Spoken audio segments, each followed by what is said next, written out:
ओरण बचाओ, ओरण बचाओ, ओरण बचाओ। 700-800 साल पुरानी इन ओरण की रक्षा हमारे पूर्वजों ने अपना शीश कटाकर की थी। फिर आज इन ओरण को बचाने की लड़ाई क्यों लड़ी जा रही है? राजस्थान में लगभग 25,000 ओरण हैं, जिनका भौगोलिक क्षेत्रफल 6 लाख हेक्टेयर है। केवल मारवाड़ की बात करें तो 9,053 गांवों में 3,017 ओरण हैं, जिसमें से केवल जैसलमेर में 100 ओरण हैं। इन ओरण में हर साल करीब 150 देशों से पक्षी प्रजातियां आती है, जिनमें से अधिकांश विलुप्ति की कगार पर है।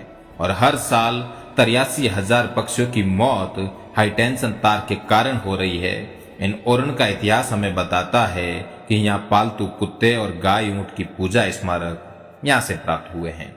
रेगिस्तान की जिस धरती में हमने जन्म लिया, वहां अकाल ने हमारे भाई के रूप में हमारे साथ ही जन्म लिया।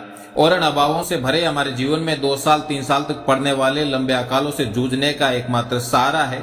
ओरण दूर दूर तक फैली केवल वन संपदा नहीं, बल्कि प्रकृति का वो उपहार है जिसमें रेतीला समाज सांस लेता है। इस थार में गाय का बड़ा महत्व है। गाय धर्म ही नहीं, जीवन का हिस्सा है। इस गाय को स्वतंत्र चरने के लिए हम जिस चारागाह में भेजते हैं उसे गोचर कहते हैं, और जब इस गोचर को पूजने जाते हैं तो ओरण का स्वरूप ले लेता है। इस ओरण में एक पतली टहनी काटना भी आपको पाप का भागी बना देता है। मीलों फैले इस रेगिस्तान में हमने एक एक पेड़ को घर के सदस्य की तरह पाला पोसा है, क्योंकि इससे हमारा जीवन फलता फूलता है। इस ओरण में किसी तरह की कोई दूसरी गतिविधि पूर्णतः वर्जित है। ओरण पशुओं का घर है, जहां वे चरते हैं, अटखेलियां करते हैं और इस रेगिस्तान को अकाल से बचाने में मदद करते हैं।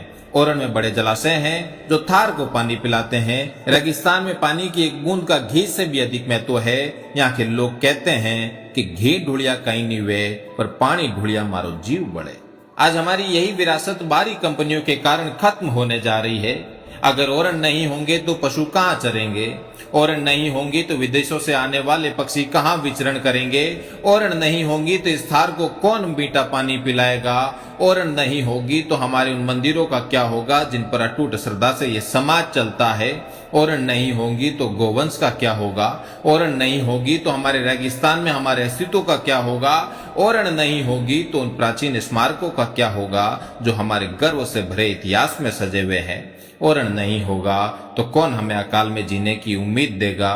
ओरण नहीं होंगी तो सुंदर धोरों वाले इस देश का क्या होगा? ओरण नहीं होंगी तो आने वाली पीढ़ियों को हम क्या मुंह दिखाएंगे?